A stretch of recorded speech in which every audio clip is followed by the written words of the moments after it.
Math ক্লাসে সবাইকে স্বাগত। আজকে আমরা করব হচ্ছে নাম্বার সিস্টেম, একদম বেসিক থেকে, যেটা হচ্ছে জেনারেল ম্যাথামেটিক্সের অংশ। যে কোনো পরীক্ষার জন্য খুব ইম্পর্টেন্ট।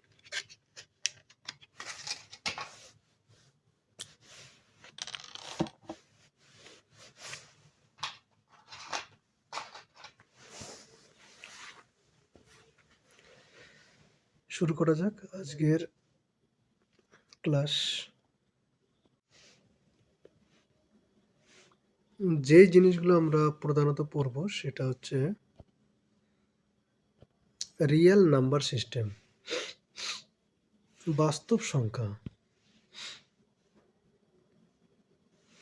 নাম্বার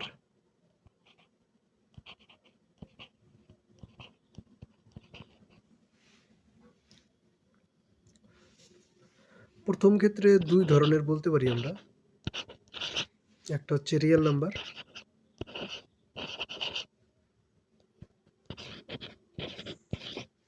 আর একটা হচ্ছে ইমাজিনারি।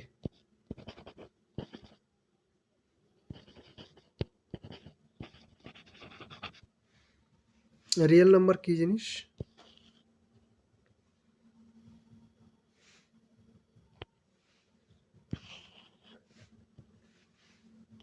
যে সমস্ত সংখ্যা আমরা সচরাচর আমাদের বাস্তবে আছে, রিয়েল মানে হচ্ছে বাস্তব,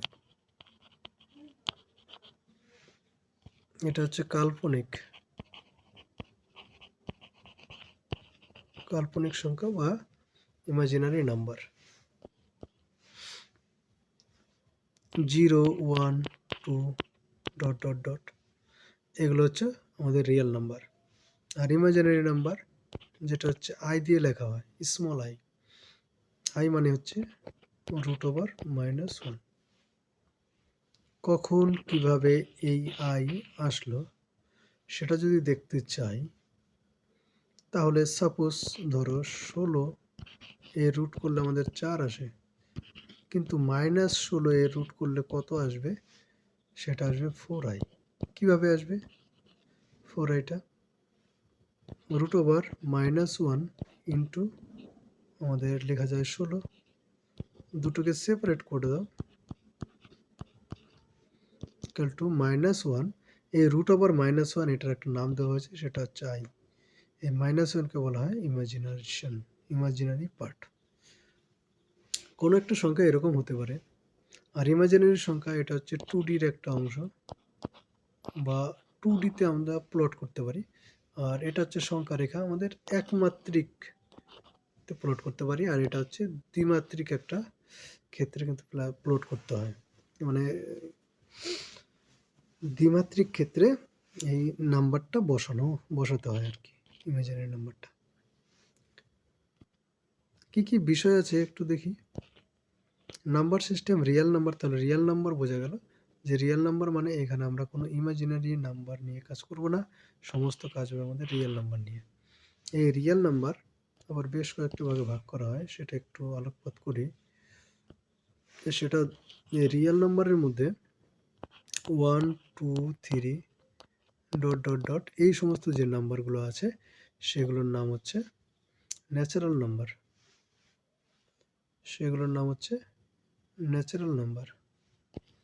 তাহলে ন্যাচারাল নাম্বার কোনগুলো? 0-র থেকে বড়, এগুলো হচ্ছে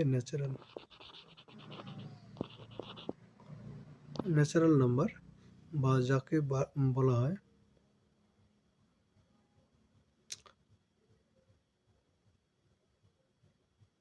স্বাভাবিক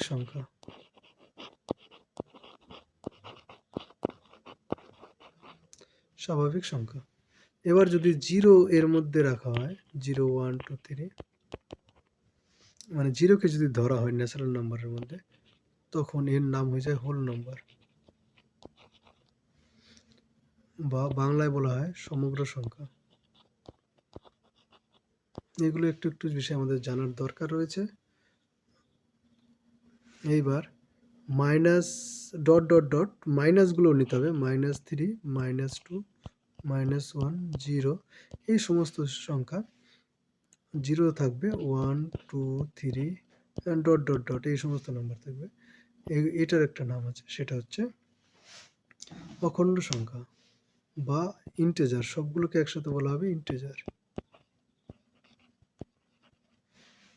এবার পজিটিভগুলোকে বলা হবে পজিটিভ ইন্টেজার, পজিটিভ ইন্টেজার। আর নেগেটিভগুলোকে বলা হবে নেগেটিভ ইন্টেজার।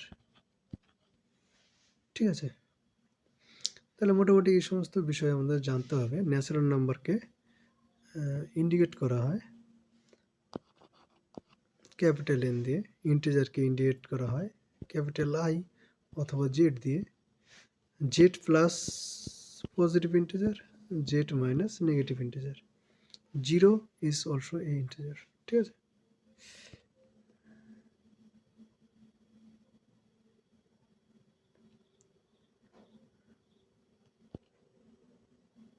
জিরোটাকেও কিন্তু আমরা ইন্টিজারের মধ্যেই ধরবো।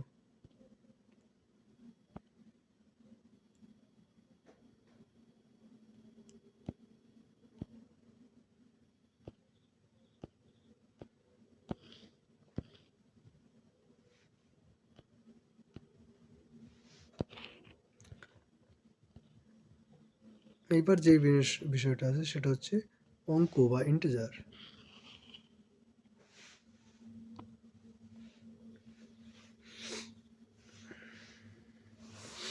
অঙ্ক বা ডিজিট, ইন্টিজার বলছি কেন, অঙ্ক বা ডিজিট। ডিজিট কি জিনিস?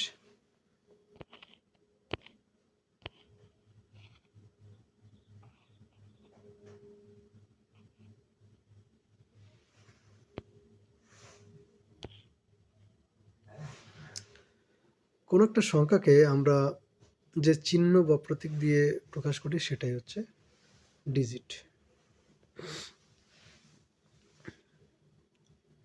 ধরো আমরা 9কে প্রকাশ করি এইভাবে, 9 হচ্ছে আমাদের একটা ডিজিট। তারপরে ধরো 13কে প্রকাশ করি এইভাবে, 13টা হচ্ছে দুটি অঙ্ক বা দুটি ডিজিটের সমষ্টি সংখ্যাটি। দুটি ডিজিট দিয়ে আমরা 13 সংখ্যাটা প্রকাশ করি। এখানে দুটি ডিজিট আছে, একটা হচ্ছে 1 আর একটা হচ্ছে 3। তারপর আছে ফেস ভ্যালু বা প্রকৃত মান। প্রকৃত মান, এবার এই 13 সংখ্যাটাই ধরো, 13 সংখ্যাটায় যে দুটো ডিজিট দিয়ে তৈরি। আমরা ছোটোবেলায় পড়েছিলাম না, একক দশক, ডান দিক থেকে একক দশক হয়। এখানে 3-এর স্থানীয় ভ্যালু হচ্ছে 3, হচ্ছে এককের ঘরে আছে। 3-এর প্রকৃত মান, প্রকৃত মান মানে এটা কত সংখ্যাটা, প্রকৃত মানটা হচ্ছে 3। আর 3-এর স্থানীয় মান কত হবে? 3 কয় নম্বর, কোন স্থানে আছে, এককের স্থানে না দশকের স্থানে? এককের স্থানে যেহেতু আছে, 3-এর সঙ্গে 1 গুণ করে দাও, তাহলে 3 একে 3। আর একের ক্ষেত্রে এখানে একের প্রকৃত মান সবসময় কোনো একটা সংখ্যার প্রকৃত মান যে সংখ্যাটা দেওয়া থাকে সেটাই হয়। আর এই স্থানীয় মানটা কত হবে? শুধু 6 তো একার স্থানীয় মান ও পজিশনাল ভ্যালু। এর পজিশনাল ভ্যালুটা কত হবে? 3 কতর ঘরে আছে? দশকের ঘরে আছে, তাহলে 10 1 10। বোঝা গেল? এবার আরেকটা জিনিস যদি বলি, এটা তো 3-এর ক্ষেত্রে হয়ে গেল। 43 এই সংখ্যাটার ক্ষেত্রে এককের স্থানে 3 আছে আর দশকের স্থানে আছে 4। তাহলে 3-এর দুটো ভ্যালু হবে, একটা প্রকৃত ভ্যালু সেটা 3, 3-এর আরেকটা ভ্যালু হবে সেটা হচ্ছে ওর স্থানীয় ভ্যালু, সেটাও 3। একক স্থানীয় যে অঙ্কটা থাকবে, যে ডিজিটটা থাকবে তার প্রকৃত ভ্যালু এবং স্থানীয় মান সমান হবে। এবার 4-এর ক্ষেত্রে যদি আমরা বলি, 4-এর ক্ষেত্রে কি হবে? 4-এর প্রকৃত মান তো 4 নিজেই হবে, এবং 4-এর আরেকটা ভ্যালু আছে যেটা স্থানীয় মান, সেটা হবে 40, কারণ 4 দশকের ঘরে আছে। এই স্থানীয় মানটা বের করার নিয়ম হচ্ছে, এখানে যে 43 সংখ্যাটা আছে, 43 যে সংখ্যাটা আছে সেটাকে আমাদের আবার লিখতে হবে, কিন্তু 4-এর ডান দিকে যতগুলো সংখ্যা আছে সেখানে আমাদের 0। 4-এর ডান দিকে 3 আছে, 3-এর জায়গায় 0 বসিয়ে দিতে হবে, তাহলে আমাদের স্থানীয় মানটা কিন্তু সেখান থেকে পেয়ে যাব। বোঝা গেল? এইবার বড় একটা সংখ্যা দেই, 500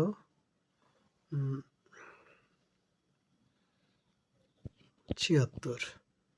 এখানে একটা সংখ্যা আছে 576। এই সংখ্যাটা 3টি অঙ্ক দিয়ে গঠিত। অঙ্কটা হচ্ছে 5, 7 এবং 6। 5-এর ক্ষেত্রে আমাদের 5-এর প্রকৃত মান 5। 5-এর আরেকটা আছে স্থানীয় মান। স্থানীয় মান কত হবে? 500। কারণ 500 আছে একক, দশক, শতক। 5 আছে শতকের ঘরে। শতকের ঘরে থাকার ফলে 505 যে স্থানে বসেছে সেটা হচ্ছে 100-র স্থান। 100-র স্থানে যখন 5 বসে যাবে তখন 500 প্রকাশ করবে। 7টা 10-এর ঘরে প্রকাশ আছে, 7টা হচ্ছে 70 প্রকাশ করে। এটাকে যদি আমরা ভাঙি তাহলে পাবো 500, যদি বিন্যাস করি 70 + 3। ঠিক আছে? তাহলে প্রকৃত মান এবং স্থানীয় মান বিষয়টা ক্লিয়ার হলো যে কোনটা প্রকৃত মান এবং কোনটা স্থানীয় মান।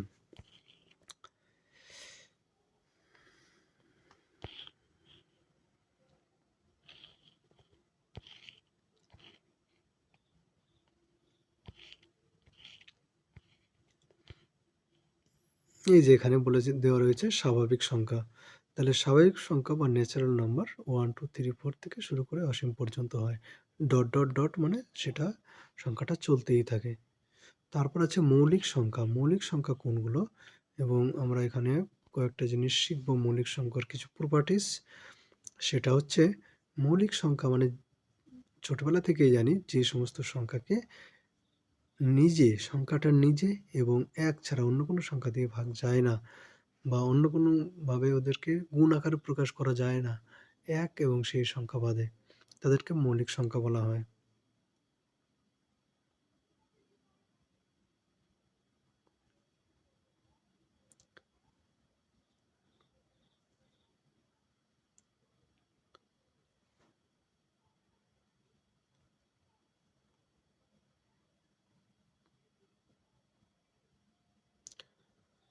আরেকটা এখানে যে সংজ্ঞাটা দেওয়া রয়েছে, যে সমস্ত স্বাভাবিক সংখ্যা শুধুমাত্র 2টি ভিন্ন উৎপাদক থাকে তাদেরকে মৌলিক সংখ্যা বলা হয় বা প্রাইম নাম্বার বলা হয়।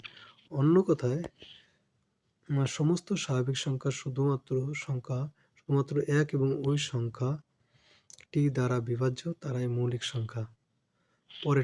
পরের যে এখানে দুটো সংখ্যা দেওয়া রয়েছে। তো এখানে বলা হয়েছে 1 সংখ্যাটাকে আমরা কি ধরবো? 1 সংখ্যাটা কিন্তু মৌলিক সংখ্যা নয়, আবার যৌগিক সংখ্যাও নয়। বলা হয়েছে প্রথম সংখ্যাটায় বলা হয়েছে একমাত্র দুটো ভিন্ন সংখ্যার গুণফল আকারে কিন্তু প্রকাশ করা যাবে, সেই সমস্ত সংখ্যাকে মৌলিক সংখ্যা বলা হয়। যেমন ধরো যে 2 কে আমরা লিখতে পারি 1 × 2, মানে 2 এবং আর একটি সংখ্যা মাত্র গুণ করলেই কিন্তু 2 পাওয়া যাচ্ছে। এখানে আর একটা সংখ্যা কিন্তু পাওয়া যাচ্ছে না, দুটোই পাওয়া যাচ্ছে 1 এবং 2। 3 এর ক্ষেত্রে 1 × 3 ছাড়া অন্য কোনো মৌলিক কিন্তু মানে অন্য কোনো সংখ্যা পাওয়া যাচ্ছে না যেগুলোকে গুণ করলে 3 আসবে। 4 এর ক্ষেত্রে দেখো 1 × 2 × 2, এখানে 1 আছে, 2 আছে, 2 আছে, দুটো মানে 3টে যখন হয়ে গেল, দুটোর জায়গায় 3টে হয়ে গেল, তখন এটা কিন্তু আর মৌলিক থাকলো না, এই সংখ্যাটা যৌগিক সংখ্যা হয়ে গেল। 5 এর ক্ষেত্রে 1 × 5 এটা কিন্তু মৌলিক সংখ্যা। 6 এর ক্ষেত্রে আমরা পাবো 1 × 2 × 3, তার মানে এখানে 3টি পাওয়া গেল। 3টি পাওয়া গেলে সেটা কিন্তু আমাদের আর মৌলিক সংখ্যা থাকবে না। এক কথায় হচ্ছে 1 এবং সেই সংখ্যা ছাড়া অন্য কোনো সংখ্যা দিয়ে এটাকে ভাগ করা যাচ্ছে। সেটা হচ্ছে 6কে 2 দিয়ে ভাগ করা যাচ্ছে, 3 দিয়ে ভাগ করা যাচ্ছে। এবং এখানে আমরা উৎপাদকে যখন বিশ্লেষণ করব তখন 1 এবং 6 ছাড়া মানে দুটো ছাড়া 3টে আমাদের উৎপাদক পেয়ে যাচ্ছি, 1, 2 এবং 3। তাহলে এটা কিন্তু মৌলিক সংখ্যা নয়। তাহলে 1কে আমরা লিখতে পারবো 1 × 1, না, একই সংখ্যা তো হয়ে যাচ্ছে, সেটা আমাদের নয়। একই সংখ্যা যদি গুণ করি তাহলে 1 × 1 সমস্ত ক্ষেত্রে 1 হবে। সেখানে 1 × 1 থাকার ফলে দুটো ভিন্ন সংখ্যার কিন্তু গুণফল আকারে আমরা লিখতে পারিনি। ফলে এখানে কিন্তু আমাদের হবে না। এইখানে আরেকটা ভিন্ন বলতে আরেকটা জিনিস বোঝায় ৪-এর ক্ষেত্রে। ধরো যে ৪-এর ক্ষেত্রে ভিন্ন বলতে আরেকটা জিনিস বোঝায়, সেটা হচ্ছে ৪ সমান আমরা লিখতে পারি 1 × 2 × 2 এবং ৪ সমান আরেকটা জিনিস লিখতে পারি 2 × 2। ঠিক আছে? তার মানে দুটো পদ্ধতিতে কিন্তু আমরা ৪কে ডিফাইন করতে পারছি। ৪কে লিখতে পারছি। একটা ১ নম্বর পদ্ধতি, একটা ২ নম্বর পদ্ধতি।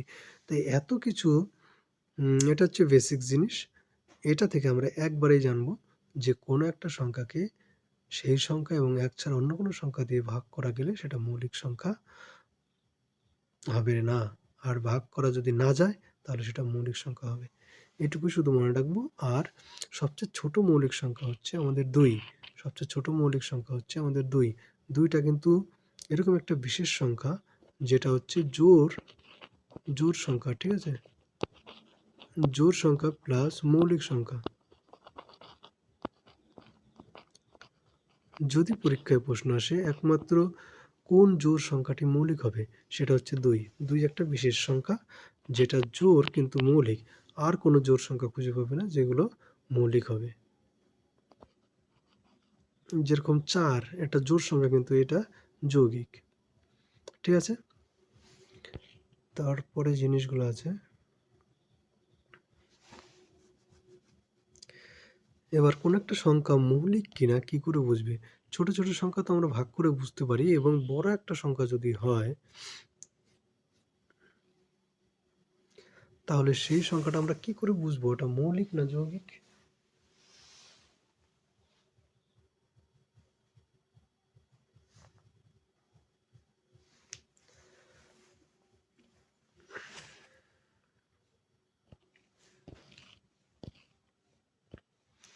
এখানে যে এক্সাম্পলটা দিয়েছে, যেটা বলেছে ৬৮৩ এটি মৌলিক সংখ্যা হবে না যৌগিক সংখ্যা হবে?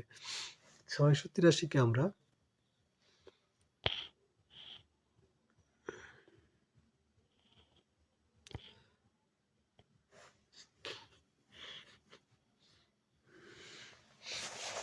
এই সংখ্যাটাকে আমরা ভাগ প্রক্রিয়ায় বর্গমূল করার চেষ্টা করব। ঠিক আছে? জোড়ায় ভাগ প্রক্রিয়া বর্গমূল করার আমরা জানি ২ দিয়ে যাবে, ২ দুগুণে ৪ হবে। এখানে ২ ৮ ৩, ২ এর ডবল ৪, ৪ ৭ ২৮, মানে ৪ ৬ যদি দেই তাহলে ৪ ৬ হয়ে যাচ্ছে আমাদের ৬ ৬ ৩৬, আর থাকলো ৩, ৪ ৬ ২৪, ২৭ কম হয়ে যাচ্ছে। এবার এখানে ২৬ হচ্ছে কিনা, ২৬ থেকে ১ বাড়িয়ে দিতে হবে ২৭। কোনো একটা সংখ্যাকে বর্গমূল করার চেষ্টা করতে হবে এবং যদি না মিলে তার থেকে ১ বাড়িয়ে দিতে হবে। এবার ২৭-এর থেকে ছোট যেগুলো মৌলিক সংখ্যা আছে সেগুলো হচ্ছে ১ তো নিজে মৌলিক সংখ্যা নয়, ২ ২৭-এর থেকে ছোট যেগুলো মৌলিক সংখ্যা ২ ৩ ৫ ৭ ১১ ১৩ ১৭ ১৯ ২৩ এইগুলো সংখ্যা দিয়ে শুধুমাত্র যদি আমরা চেক করি তাহলেই বলে দিতে পারবো ৬৮৩ এই কটা সংখ্যা দিয়ে চেক করতে হবে। ২৩-এর থেকে বড় আর কোনো সংখ্যার দিয়ে চেক করার দরকার নেই। বুঝা গেল? তাহলে এই কটা সংখ্যা দিয়ে যদি আমরা চেক করি তাহলে ২ দিয়ে তো যাবে না কারণ বিজোড় সংখ্যা। ৩ দিয়ে যাবে কিনা চেক করতে হবে। ৫ দিয়ে তো যাবে না কারণ আমরা জানি শেষে ৫ লাগে। ৭ দিয়ে যাবে কিনা চেক করতে হবে। ১১ দিয়ে যাবে না, ১৩ দিয়ে যাবে না। এরকম করে চেক করে ২৩ পর্যন্ত চেক করলেই আমরা কিন্তু বলে দিতে পারবো যে এই সংখ্যাটা মৌলিক না যৌগিক। যদি এইগুলোর মধ্যে যে কোনো একটা দিয়ে ভাগ যায় ৬৮৩-কে তাহলে সেটা হয়ে যাবে আমাদের যৌগিক, আর না গেলে হয়ে যাবে মৌলিক। এবার যৌগিক সংখ্যা তো তাহলে যে যৌগিক সংখ্যা আর কি বলবো, যেগুলো সংখ্যা মৌলিক হবে না সেগুলো হচ্ছে যৌগিক সংখ্যা। এবার বলেছে পরস্পর মৌলিক সংখ্যা।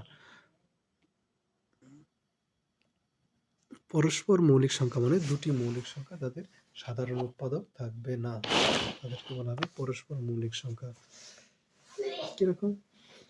যাদের সাধারণ উৎপাদক থাকে না, এরকম সংখ্যা কীরকম আছে?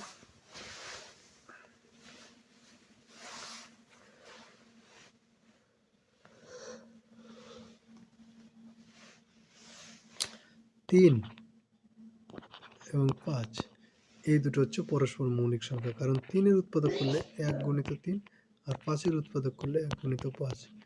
1 বাদে অন্য কোনো সংখ্যা আছে কি সাধারণ? নেই, তাহলে এরা পরস্পর মৌলিক সংখ্যা।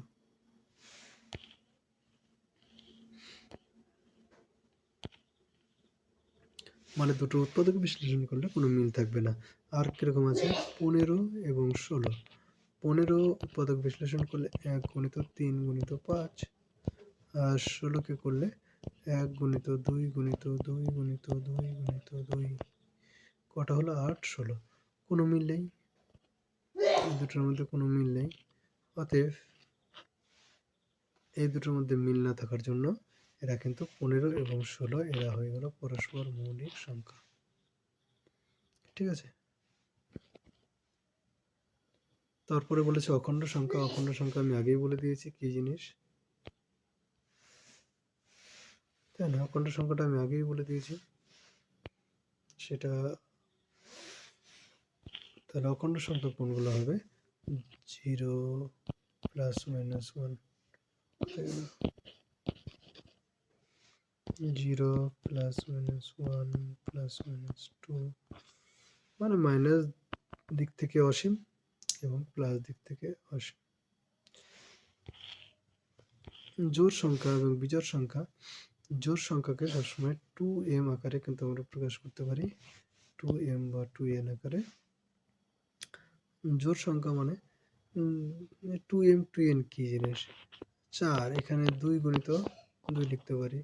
6, 2 গুণিত 3 লিখতে পারি। 8, 2 গুণিত 4 লিখতে পারি। 2 গুণিত 1 লিখতে পারি। এবার দেখো এখানে কি কি আছে? 1, 2, 3, 4। এগুলো কি স্বাভাবিক সংখ্যা, ন্যাচারাল নাম্বার। এই ন্যাচারাল নাম্বারকে n লিখে দিলাম, তাহলে 2n এই আকৃতিতে সবসময় আসবে। 2n কোথাও যদি লেখা থাকে তার মানে এটা জোড় সংখ্যা। ঠিক আছে? জোড় সংখ্যা বোঝা গেল। এবার যদি বিজোড় সংখ্যা বলি, বিজোড় সংখ্যার আকৃতি হবে 2n প্লাস 1। কীরকম? যেমন 3, এটাকে লিখতে পারি 2 ইন্টু 1 যোগ 1। 5, এটাকে লিখতে পারি 2 ইন্টু 2 প্লাস 1। 7, 2 ইন্টু 3 যোগ 1।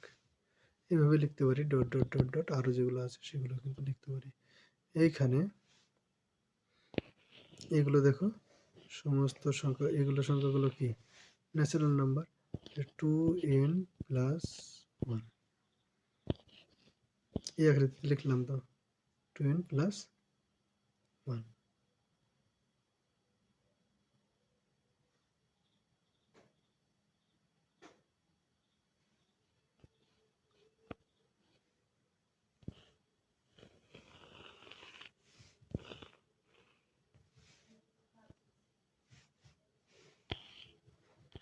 এবার হচ্ছে মূলদ সংখ্যা। মূলদ সংখ্যা কি জিনিস?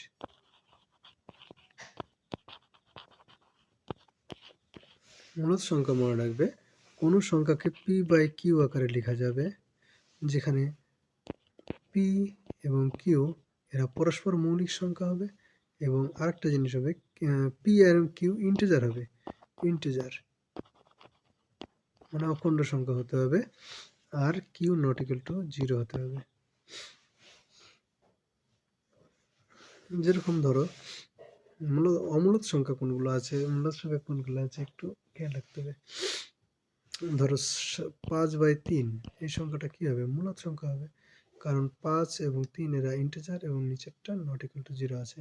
কিন্তু যদি 5/0 লিখে দিই, এটা কিন্তু আমাদের হবে না, কারণ আমাদের সংজ্ঞায় বলে দিয়েছে কিউ নট ইকুয়াল টু 0 হতে হবে, নিচেরটা 0 হওয়া চলবে না, কারণ নিচেরটা 0 হয়, হর যদি 0 হয়ে যায় সেটা আনডিফাইন্ড হয়ে যায়। ঠিক আছে? এবার কোন একটা সংখ্যা যদি শুধুমাত্র 7 থাকে, এটা লিখতে পারি 7/1। তাহলে আমাদের এটা হয়ে গেল একটা মূলদ সংখ্যা। 7 কিন্তু একটা মূলদ সংখ্যা।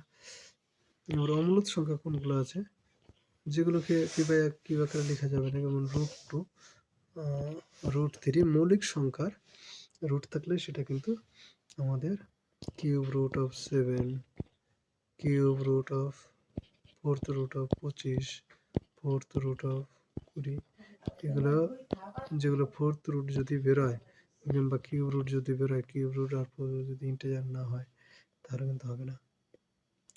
তার বাস্তব সংখ্যা, রিয়েল নাম্বার, অ্যালজেব্রিক নাম্বার, যেগুলো যে কোনো একটা সলিউশন করে পাওয়া যাবে, সেটা হচ্ছে অ্যালজেব্রিক নাম্বার। তারপর হচ্ছে অবীজগাণিতিক সংখ্যা, যেরকম পাই এবং ই। অবীজগাণিতিক বা ট্রান্সেন্ডেন্টাল নাম্বার।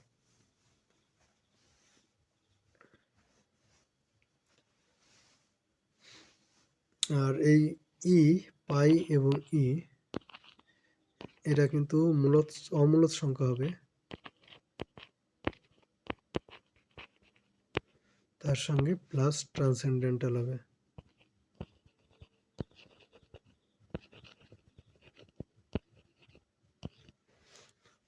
অবীজগাণিতিক, ইও অমূলদ সংখ্যা হবে এবং ট্রান্সেন্ডেন্টাল।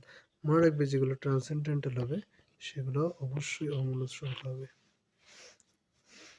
ঠিক আছে। ধ্রুবক রাশি, যেগুলোর মান পরিবর্তন হয় না, সেগুলো হচ্ছে ধ্রুবক রাশি। চলরাশি, চলরাশি হচ্ছে এক্স কে যেরকম চল ধরা হয়, এর বিভিন্ন জায়গায় বিভিন্ন রকম মান কিন্তু অ্যারাইজ করে 1, 2, কিন্তু 2 এর মান সবসময় কিন্তু 2 থাকে। এর মান 3 ধরা যাবে না, 2 এর মান 4 ধরা যাবে না। ঠিক আছে। এবার বিস্তার মানে কোনো একটা চলরাশি আছে, এর মান ধরলাম 5 থেকে 15-র মধ্যে। ঠিক আছে, 5 থেকে 15-র মধ্যে, মানে 5 থেকে 15-র মধ্যে যে কোনো মান কিন্তু এক্স নিতে পারে। কোনগুলো নিতে পারে? 6, 7, 8 এরকম করে 14 পর্যন্ত নিতে পারে, কারণ এখানে লেস দেন চিহ্ন আছে এবং গ্রেটার দেন চিহ্ন আছে। যদি এটাকে ইকুয়াল টু করে দেওয়া যায়, তখন কিন্তু এই মানটা 5 থেকে নিতে পারে, 5, 6, 7 করে 14 নিতে পারবে, 14, 15 মানটাও কিন্তু নিতে পারবে, ইকুয়াল যেহেতু আছে। এবার হচ্ছে রুট আসবে। রুট খুব সিম্পল জিনিস। রুট ওভার মডুলাস, রুট বলছি কেন, মডুলাস 3-র মান 3, মডুলাস -3 এর মান হচ্ছে 3। পরম মান বলা হয়েছে, পরম, অ্যাবসলিউট ভ্যালু, যেটা এখানে মাইনাস বাদ দিয়ে যেই মানটা হবে সেটাই হবে কিন্তু আমাদের পরম মান। তাহলে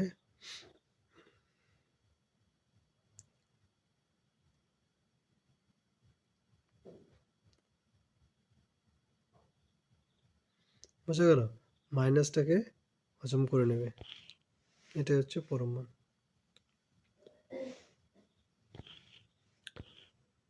সংখ্যার অসমতা বলা হয়েছে, সেরকম জিনিস না অসমতা।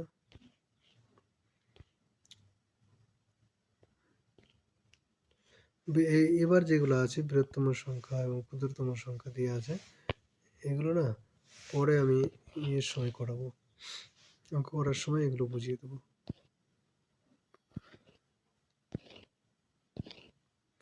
একক স্থানীয় অঙ্ক সম্পর্কিত এই জিনিসটা আমাদের জানা দরকার আছে, কিন্তু